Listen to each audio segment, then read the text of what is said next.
Welcome, everybody, to Tuesday's coronavirus edition of Inside Franklin Athletics podcast. This is a special crossover edition. We have with us the namesake of the world famous Crow's Nest podcast. podcast. We have with us senior football player. Do you play any other sports? I played basketball until I was a sophomore, but I hated it. Football player Noah Crow. Thank you. And of course, joining me, as always, is I don't want to say co-host. That sounds bad. I'll just say my partner in crime. There we go. Chaz Hill. Hello, everyone. Live from How are you quarantine. doing today? Day 4. Supplies are running low.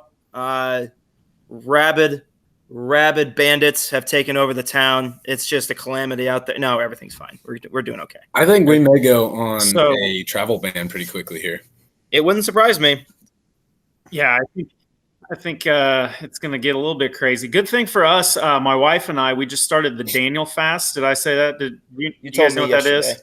Yeah. So the Daniel fast, yeah. So it's basically fruits and vegetables. It's like and no sugar. So it's like vegan and Whole30 kind of combined. So it's like not great, but good news, nobody is buying that food. No, they're not. It's a good point. Everything we need, fully stocked. Nobody wants that stuff. Me and Drew tried a diet like that not too long ago. We did it was more like a challenge where we did only fruits and vegetables and water. And we did it for 2 days. And then I kind of passed out at like 8 o'clock at night. And the next morning when I woke up, I was like, all right, this is stupid. We have to stop this or else we're going to hurt ourselves. Yeah, so this is a 10-day. It's 10 days or 21 days. We're going for 10 days. It may end up being 21. Who knows? Because, So, okay, a couple things. Quick housekeeping. We sent our podcast out yesterday through Zoom, and it took a long time to load. So we're trying Google Hangouts today. Yesterday was just Chaz and myself. We had a softball player lined up, but she was unable to attend. So hopefully we can get her on next week. Today we, of course, have Noah. Tomorrow we have Mr. Bill Doty, Franklin High School Athletic Director. Then Thursday we have Jeff Powers, my brother, to talk about running and all that stuff. Is he the taller, better looking one? Friday we have Mr. Steve Ahouse. And in the week of the hideout. Next Monday, are you ready for this, Chaz? I just confirmed it this morning. Get ready. We have Dr. David Clendenning, our superintendent. There we go. Big time. Raking in the views, raking in the money. Yeah. We're getting sponsored soon. It's happening. We've talked about that yesterday, Noah. We're going to get sponsors. So do you guys have sponsors on? Okay, so the thing is, I'm not sure.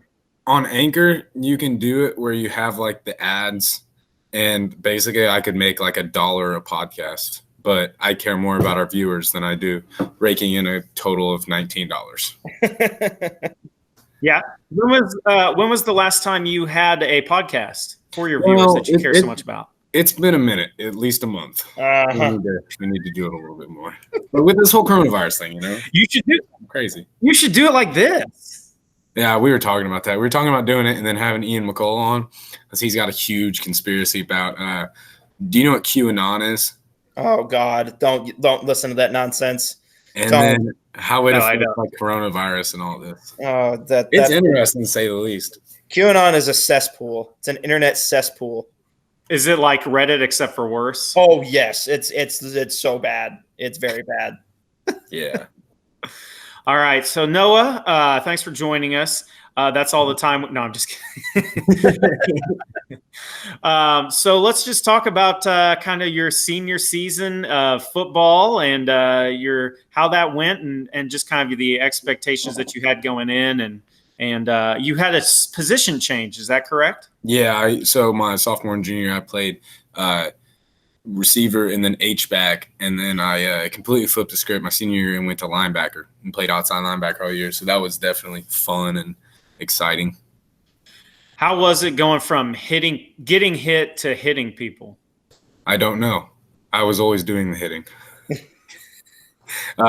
It was weird. I want to say that the first game against Danville, we hadn't really had that much full tackling. So I was kind of worried that I was going to get to a guy in open space and just completely miss.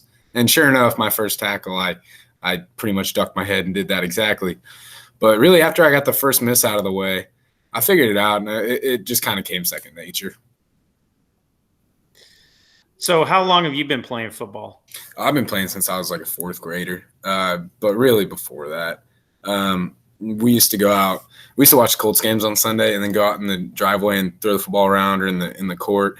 And my dad used to always get on me because he'd throw a bad ball and I'd dive for it on the concrete. Oh, But I don't know. I've just always kind of had that mentality that I don't really care about my body, which I think is what makes me a good football player. well, now that you're not playing football anymore, you should probably stop with that thought process. Good idea. Yeah, I don't know. It's made me tougher, for sure. So you had a coaching change. Did you just have one? Like one coaching change? Or? Yeah. Was it? Sort of. Obviously, we got Matt Taylor as our new defensive coordinator. But we had multiple different coaches come in. Like Chaz was one of them. Mr. Hill was one of them.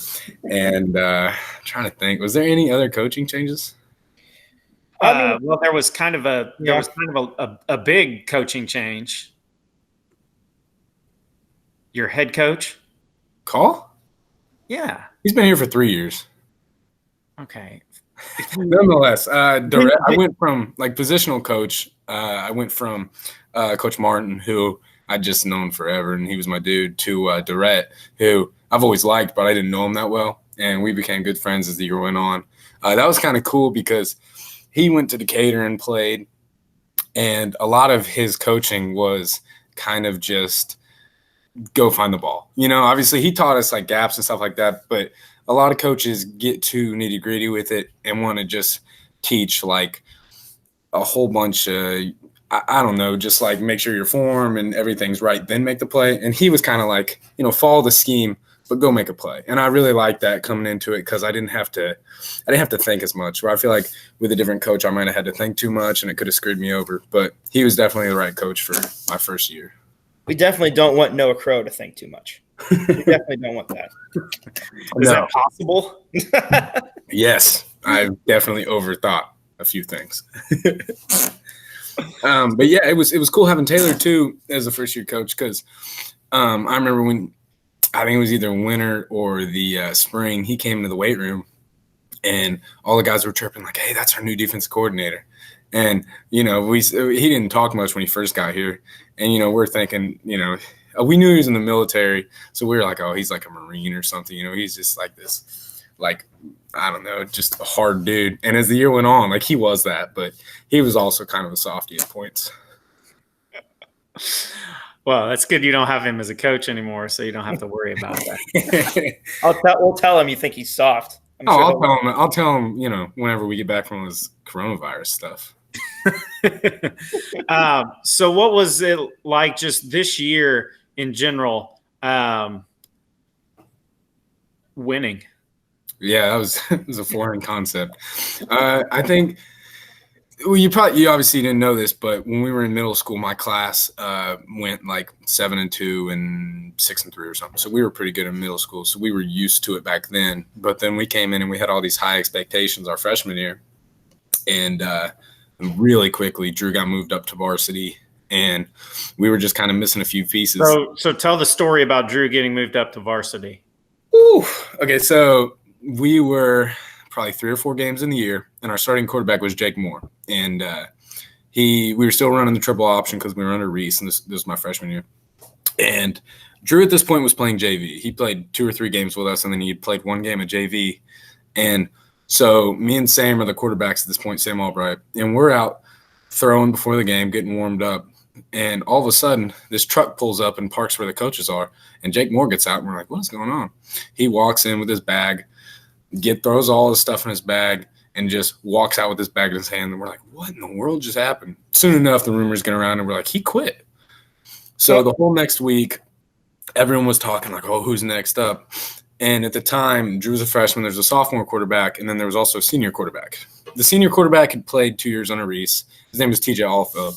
He was an awesome dude. He was like me and Drew's mentor. He'd give us rides and everything. He started the game. This is against Greenwood. He started the game, and then after about the first or second series, Drew came in. And, of course, just excited as can be. Being a freshman at the time, I didn't dress or anything. I think only Sam did because he was quarterback's dressed. So naturally, I'm up in the stands with all my buddies, and we're just going crazy. And Green was pretty good this year, and we still were winless, I think. No, we had one win. We had beat Martinsville. And Drew just starts leading, and next thing you know, he breaks out and scores like a 45-yard rushing touchdown where he dodges like 4 kids out. And we're just like jumping up and down the bleachers like every other jump we just like wipe out.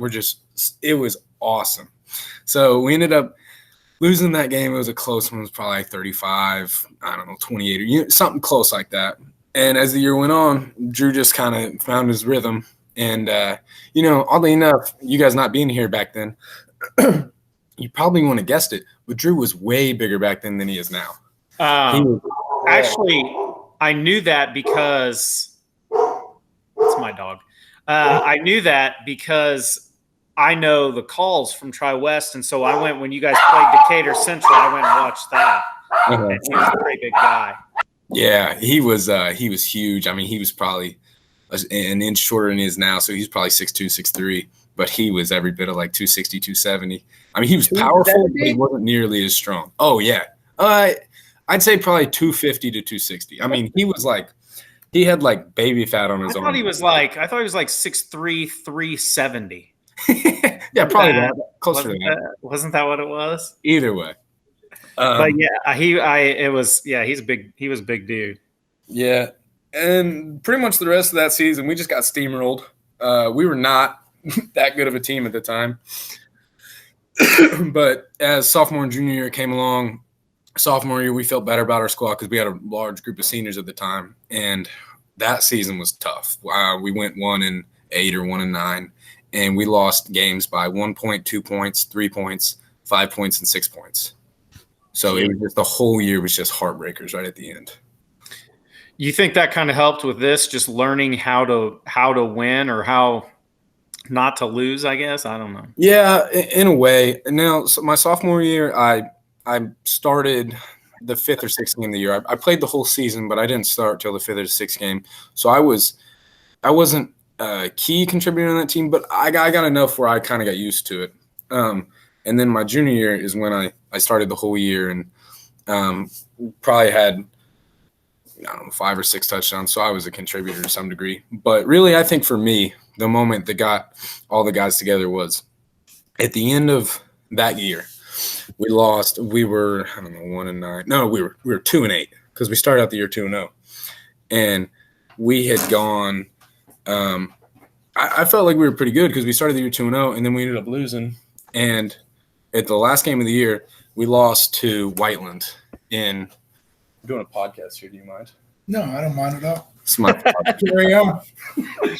We lost to Whiteland by like 3 points. And I just remember at the end of that thinking, that's never going to happen again. I hate that. And then it was just kind of like the rest of that offseason from the winter to the spring. I just remember me and all the guys, Brendan Couch, Sam Albright, Drew after basketball season was done, Peyton, Christian after basketball season was done. We would just try and remind each other of that. When it was a Tuesday and we didn't feel like working out, or it was a Friday and we were ready for the weekend, we just be like, hey, remember when Whiteland beat us? And we just say the score. And so I think that kind of was the thing that kicked us all into gear. And I think as the time of all the years that I've been here, this winter was the most that we've had kids in the weight room, the hardest we'd worked. Like I remember my freshman year, there was like 8 or 9 kids in there every day after school. And Jeez. yeah. And in the winter, there was probably 40 or 50 almost every day. So, I mean, I think that's just a culmination of a big senior class and just a lot of kids who wanted to work hard and great coaching, of course. I do have it's a pretty similar situation because my sophomore year at New Pal, we weren't very good either. We went 3-7. That's weird to think about. And we had a senior class that didn't care. Our coach quit the day before moratorium week started. It was wild. So like we weren't very good.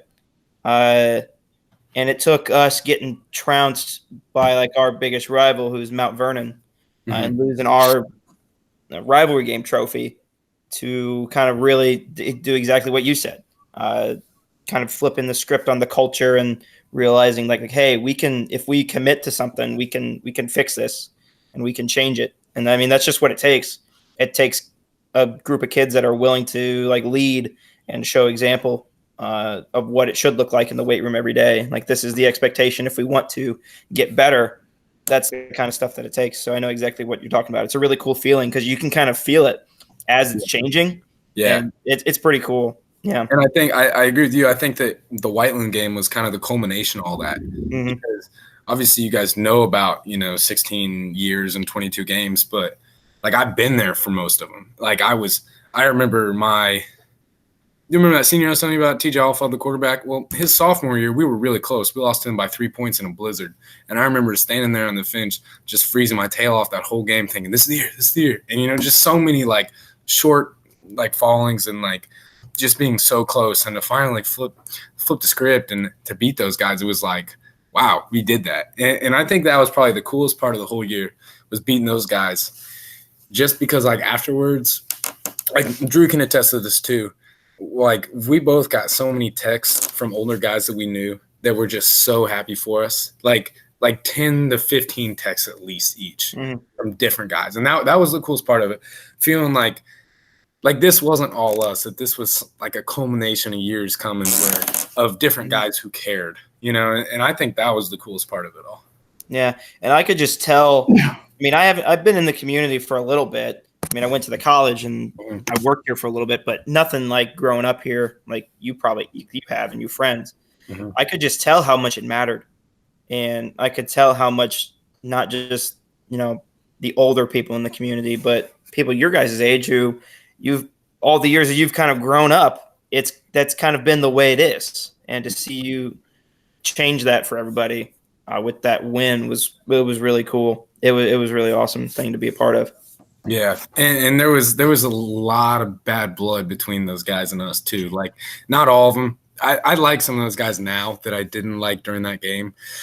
One of those guys that has not changed that I don't like, I won't say his name, but over the summer we were playing basketball at a rec league or something like that. It was like a 5-on-5 tourney, and me and Drew and Rubel and Christian and some other guys. And this kid – we played him, and the whole time he was just talking trash. And we ended up kicking their butts because they weren't very good. But they stole Drew's wallet after the game, and Drew lost like $60 or $80. And he ended up like getting his cards back because they took the money and threw it on the sidewalk somewhere, and a kid found it and gave it to him.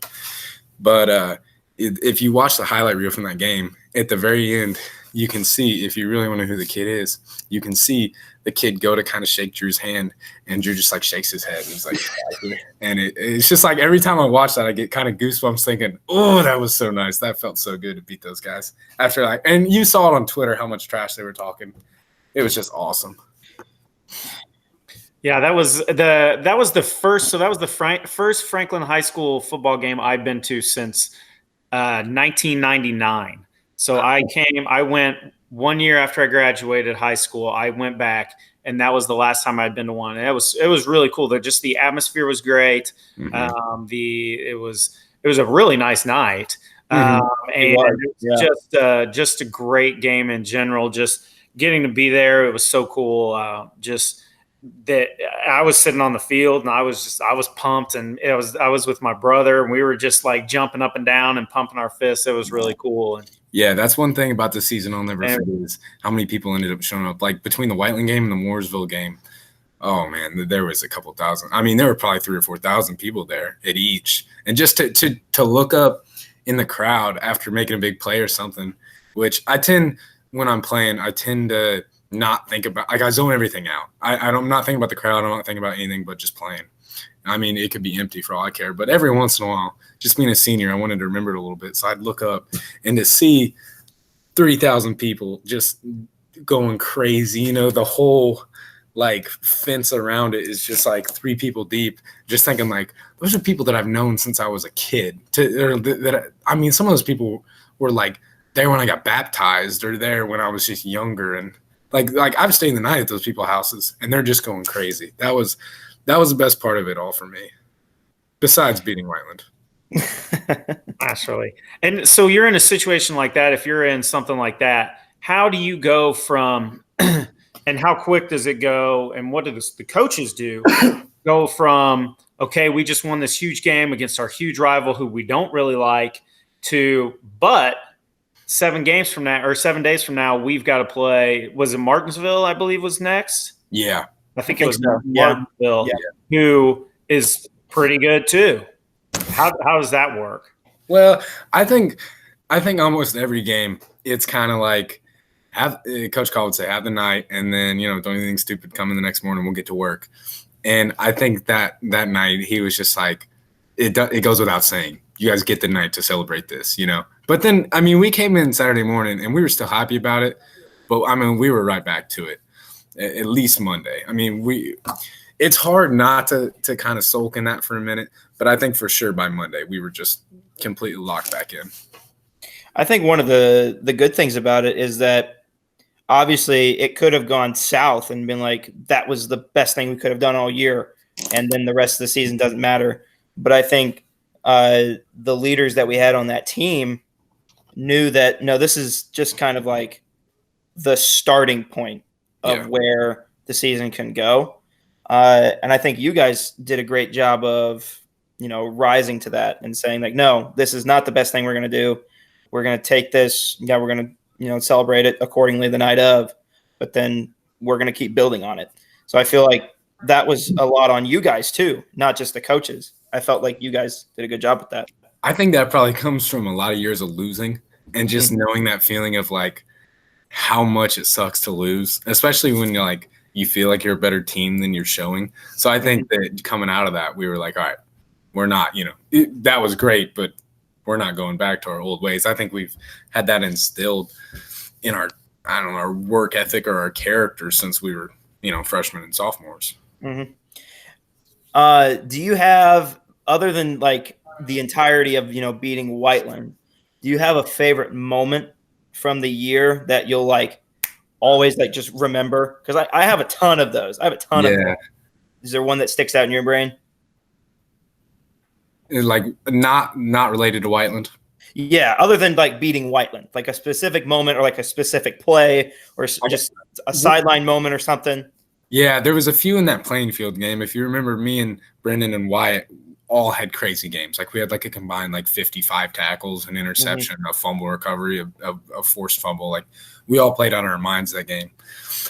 I think that game as an entirety. And then there was one where one of the quarterbacks, I forget, one of the Plainfield had those 2 quarterbacks, and one of them was just talking mad trash, and he slid on one play, and we all gave him crap for it. And then the next play, one kid hit him, and I don't remember if it was Harris or Fuqua, but they held him up, and I came in and just speared him. And it was like it didn't look that bad in the moment, but the second we hit the ground, that kid was just like he had no idea where he was, so it was completely worth it. Mm-hmm. Not that it was on purpose. No, of course not. No. And then I think on the bus ride back from that too, because Plainfield's like a 40-minute bus ride. So if you remember, we were singing "Country Roads Take Me Home," and like we were just having a blast with it. Of course, I Wish Grandpa's Never Died. We played that, or we were singing that song, which, I mean, that song just like I used to love that song. If you don't know, it's by Riley Green. It's called "I Wish Grandpa's Never Died," and it's probably the best country song of the last 10 years. But it's a really good song. It's a really good song. After the Whiteland game, I remember in the locker room, just me, Drew, Brendan, Suk, Sam, And there might have been one or two more, but we were in the showers and we were just singing at the top of our lungs. And it's kind of one of those moments, like you said, that you'll never forget. Mm-hmm. And I think that it's weird to think about, to me, that song before football season and after football season, because it means two completely different things. Mm-hmm. Oh, I got another one. After the New Pal game, if you remember, right after Coach Call gave his little speech and then we were kind of leaving the field, they started playing Country Roads Take Me Home. And we were right next to each other. And we just started bawling our eyes out. And we were just like, why did they have to play this song? Like, they could have played anything else. And it was just so funny because, like, as soon as it started, me and him both had the exact same reaction. Mm-hmm. And just, I don't know, like, leaving the field that night kind of made – I knew I loved football, but leaving the field that night kind of made me realize, like, how much that I put into this and how much I care for it. Because, like, I didn't want to leave. Like, I think we probably stalled for 30 minutes just so we could stay on the field a little bit longer. Yeah. And, like, the days following that, we're just like, well, now what do I do? You know? Like, I've put everything I had into this. Yeah, exactly. I don't know much else. Well, you're sure putting effort into your podcast. That's exactly. Yeah, a little bit. We were kind of lazy after that. We wanted to take a little bit of time off, but So, your plans, how does this season kind of like, how did that affect you for the future, and kind of what are your plans going forward? I think it kind of gave me a sense of, like, finality, like, that this is done. Because for a while I was juggling playing football in college. You know, would I go to a D2 or would I play at Franklin College or something like that? And for a while, I knew I wanted to go to IU, but I didn't know if I was okay with not playing football anymore. And I think that if I didn't have this season, I probably would have tried to force it and tried to go play college football, even though it probably wasn't the right decision for me. But I think it just gave me a sense of finality, that I was okay with football ending because of the way this year went. Like I had achieved something. So my plans now are to go to IU Bloomington, and I'm going to study finance. And then I want to dabble a little bit in, like, media and like media production and stuff like that, just because I've kind of grown to like it, doing all this stuff in Hankins class and, like, the podcast and everything. Mm-hmm. Now, turn sideways a little bit again. Oh, yeah. Now, in my defense, I have not been able to go get it trimmed for like a week. I was going to go get it trimmed, and then they shut everything down. Hold on. I'm in the same boat right now. Me too. I need a haircut really bad. Me too. Yep. Probably go get mine cut here in a little bit when I take a shower and I just trim myself up. Yeah. Now, the mullet. How long did that take? And why did you cut it off? And actually answer this first. When did you cut that off?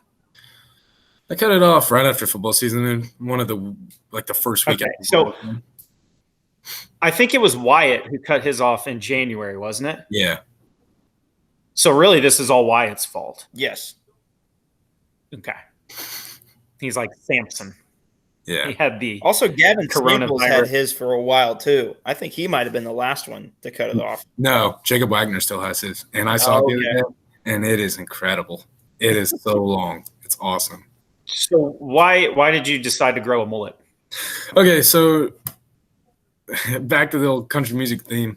If you know Morgan Wallen, you know, Whiskey Glasses and Chasing You. Those are some of he sings. He had a mullet. And at first it started out as a joke. And I literally just texted my buddies and said, hey, if you guys pay for my haircut, I'll get a mullet. Not thinking anything of it. And sure enough, I did it. And when I first did it, it wasn't very long, so it didn't look very good at all. But then I was like, well, I'm not going to cut it off. I'm going to keep going and see what I can do. And as it went on, I started getting a lot of compliments on it. And I was like, you know, this is kind of cool. Like over the summer, I was going to country concerts, and like the first one, I didn't think to keep count. But I got so many that at the next one, I went to FGL Fest at the Raceway, and me and my girlfriend kept count. And I ended up getting like 26 compliments on it from just random strangers. Like people just coming up and be like, I love the mullet. So I was like, this is turning into something. And then when the news happened, when I got on the news for it, I was like, okay, maybe this has gotten a little bigger than I thought it ever would. And then Wait, you got on the news? I don't remember. Wait, what? Yeah, Channel 13, it was Operation Football, and it was the morning of Mooresville, and they called us up, and the dude was like, "This is the best mullet I've ever seen." And then Sukraj, like, they showed his hair too, and yeah, I can find it, but it was like the dude was just like, "So what's the inspiration?" And I told him, and he was like, "This is we have a thing going on where we're trying to find the coolest mullets because apparently it's going on, and you just won." And like, it started out, and I just went like that, and the flow at this time was for real, and it just like blew in the wind, and it was majestic. It's got to be the haircut, feathered and lethal. Oddball quote. What's the inspiration behind it? A bunch of random drunk people came up to me at a concert and liked it, so I decided.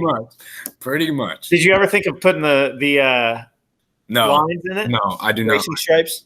Wyatt, I think Wyatt did that. He was a fan of that, but personally, I just thought I don't think it looked good on him, but I don't think it would have looked good on me. Oh yeah, that's just ridiculous. I'm sorry. That's too far. Yeah, that's the line. Those are the lines we don't cross. So how are you keeping busy in the time of quarantine? Well, that is about to change because yesterday I went in and worked 10 hours. I work at Fletcher, the dealership, so I just like wash cars and do a bunch of stuff like that. And my plan was I was going to get like 60, 70 hours in this week and just make a bunch of money. And then they told us that we're shutting down later this week and that our hours are reduced. So I don't know. I have a lot of days off now, and I have to find something out. But my basement's attached to my room, and I probably should clean it up because it's kind of a mess. I know I'm hanging out with the guys tonight, but that's it as far as my plans. Have you thought about potentially doing your homework? Yeah, I gave it a little bit of thought, and then I just said no. There we go. I did it. I got such Noah's sitting there thinking, okay, boomer. Hey, why don't you do your homework? Do your homework. You do your homework, young man. Yes, this is why Crow's Nest is better because we would never tell you to do your homework. Listen, I didn't say anything. I'm trying to help you be responsible and graduate from high school. Forgive me for that. Well, He's trying to be a counselor. Just tell funny stories. I'm sorry. Well, whatever. You guys just run over people in cars. Has Chaz seen those videos? No, I don't think I have. No. After this is over, I'll share it with you. We're not allowed to post it, but yeah. All right. Well, I think we've covered kind of a couple of things. Now, basketball. You were kind of the superstar for the Blue Crew in a sense. Yeah, there was some student section leaders, and I don't know. They were there, they weren't there. It was kind of random. So I do what I always do, and I stood in the front and yelled. That's kind of what I'm good at. What was the best thing you said to someone where you're like, I got them good? I mean, there's so many. There are so many. I did tell the story about the Greenwood Christian kid, Champ, what he said to you. Oh, yeah. So Champ used to go to Franklin. He went here like his freshman year, and we were buddies. And at one point at the free throw line, I yelled at him and said, hey, your shoes untied or something stupid like that. And he just laughed, and he goes, I listen to your podcast. And I'm like, Crow's Nest? And he goes, yeah. And I'm like, for real? I go, we'll get you on there sometime. This is like in the middle of the game too. Like Drew's shooting free throws and we're just having a conversation. So that was a highlight. Another one was, I think the Center Grove game is always my best game in terms of student section because I just have a hatred for Center Grove. And I've just gotten really good at making Ray Skillman jokes or something like that. Like at one point there was this kid, like this just random looking white kid who just, I mean, he looked like Thomas, but like 5'8". So I was like, why is he in the game? And Thomas is my brother. And so I just yelled at him and I said, dude, why are you in the game? I go, are you Ray Skillman's grandson? And anytime I would yell something kind of funny, Drew just like chuckled. But at this point, he was just dying laughing. I guess I had been on a tirade or something, or a tirade. Another good one I had later that game was I yelled at the ref and just said, like, he made a bad call. And I was just like, it was like a timeout, and he was standing right in front of us, and I was just like, I promise you, the used 2008 Toyota Tacoma Ray Skillman is going to give you is not worth it, or something like that. It was probably better in the moment. Yeah, all those things are like they're funny when I yell it because absolutely. It's like nobody else is yelling. So those are some of my favorite memories from high school is student section stuff. mhm. Like I would always yell. I would always try to yell like the most random things to like get people's attention. Like it's not like there's always kids in every single school that yell like stupid stuff, like stuff you shouldn't yell. But I was always just yell like if they wore like socks that were like the wrong color or shoes that didn't match their team's colors or stuff like that. Yeah, like I would always get looks from the team, like the players, and be like, did he just insult my socks? Like what? And like stuff that was always funny to me. That stuff's always funny. My goal was to get kicked out of one game because my freshman year as student section leader got kicked out. And I just thought you could easily do that. Well, the thing is, really I wanted to get kicked out in a fashion where it wasn't like, oh, he said a curse word, he should get kicked out. I wanted to get kicked out in a fashion where I got so far inside the ref's head where he was like, I'm done with this. And I like got to him, you know what I mean? Like that was my goal. And I was close one game because I found out the ref's name and I started yelling him out by name. And at one point he was just furious after like 20 seconds of me screaming at him like he was on the baseline. And I thought for sure he was just going to go, you're out. But he held his composure, which I'm pretty mad about. Now, what were you going to do when Drew scored his 1,000th point? The deal behind that one was it was a bet we made, which we should have never made. But he said if he scored his 1,000th point, granny style free throw, that I would storm the court by myself, no matter what in the game it was. And we were up like 6 or 7 against Southport with like 10 seconds left, and he's going down the court. And he's got 999, and I'm thinking, oh no, and because I thought they were gonna foul him, and I was thinking it was double bonus, and I was like, he's got 2 chances, he's gonna do it, like there's no doubt in my mind. And randomly enough, the coach is like, don't foul him, he's at 999, and Drew just drives by, like double clutches on some kids underneath the rim and puts it up and gets it. And oddly enough, he does that as time expires. So I storm the court anyways, and obviously the whole blue crew's behind me, but that one was pretty awesome. Oh, man. That is good stuff. Good stuff. Now, are you going to – I think it looks like we lost Chaz.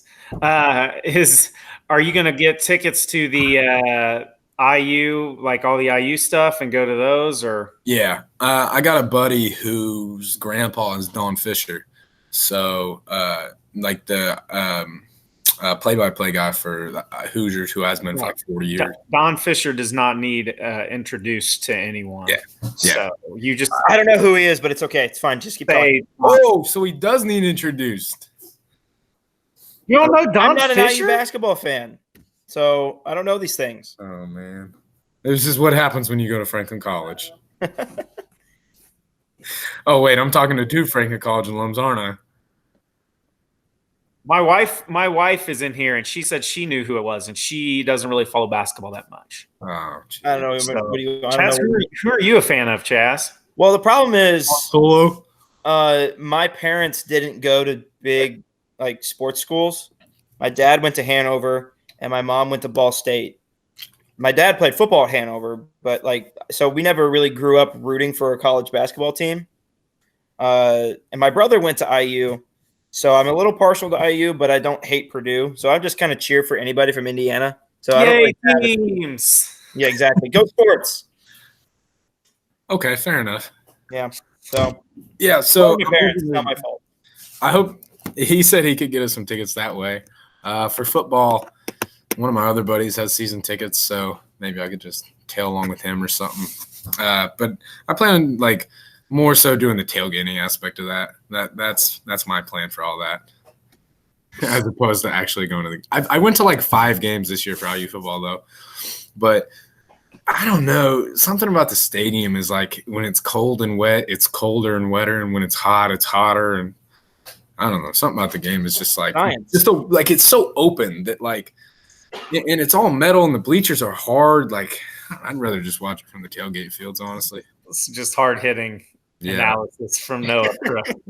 Just Metal like bleachers are hard.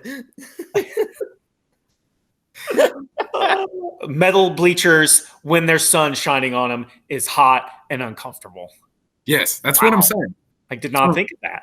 I'm surprised you could survive the Indy 500. Really am. I've only been to one of them, and it was when I was 8. But we're going this year. Maybe. Well, hopefully, maybe. Fingers crossed. The weather may be nice by the time we end up going to that. It may be a nice little fall day or something. Yeah. The Indy 500 on August 10th. Oh gosh. Isn't that early? Like that seems like way earlier than it has been. What? The Indy 500 is on Memorial Day weekend. Oh, never mind. Sorry. Jesus. I told you I haven't been since I was 8. I just felt like it was like a summer thing that was in like May or something. But I don't know. There's Memorial Day is in May.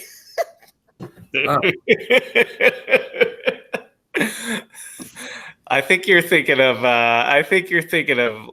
maybe getting Labor Day and Memorial Day confused. Yeah, Labor Day is what I was thinking of. Thank you. Whatever, they're close enough. I mean, they're transcending holidays. It's not, property to just. Okay, I got to tell you now that we're thinking about this. In all honesty, I didn't know my months until I was a high schooler. Like I didn't know what order. Like I had no idea because I just didn't care. I was like, what do I need to know? I know January's cold and I know May's hot, but everything else is just kind of in between. What? January I know now, but I just didn't know them when I was like, I don't know. Did you not know them or not know the order? Or just both? I didn't know the order at all. Wow.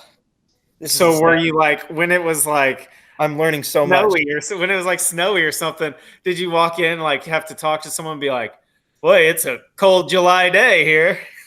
Well, I just didn't know the order. Like I knew July was summer and I knew September was 9 and January was 1. I mean, those are pretty easy. Did you know December? 12th, of course. I knew that. Well, I'm not saying now. Should we just hey, what's 7? You see, you stroked out there for a second. Why? Yeah. I can't. I don't know the numbers. Like you're like it's like doing math. You're like it's like from The Hangover, where all the math is appearing around his head. Flying in front of his head. Yeah. Oh yeah. I'm sure that 4 people that watch this will make fun of me. Yeah, Crow's Nest. To the IU admissions, and they're not going to let you into college because you don't know your months. I do now. I just didn't in high school, and thank God, Franklin. You're in high school. Franklin Community. Well, no, I mean like. Yeah, when you said I didn't know him until I was in high school, was that like recently? No, like I figured them out like my freshman year. Oh yeah, obviously. I'm sorry. You know that's when everybody figures out their months. Yeah. So, well. Wow. I think that is a good place to end. I think so too. I think we got to the heart of Noah Crow's psyche. 6. June. Thank you. Round of applause for Noah Crow. Yes. All right. So, Noah, thank you so much for your time and your effort in putting your mind into overdrive today. I know you didn't plan on thinking this much and doing math on this podcast.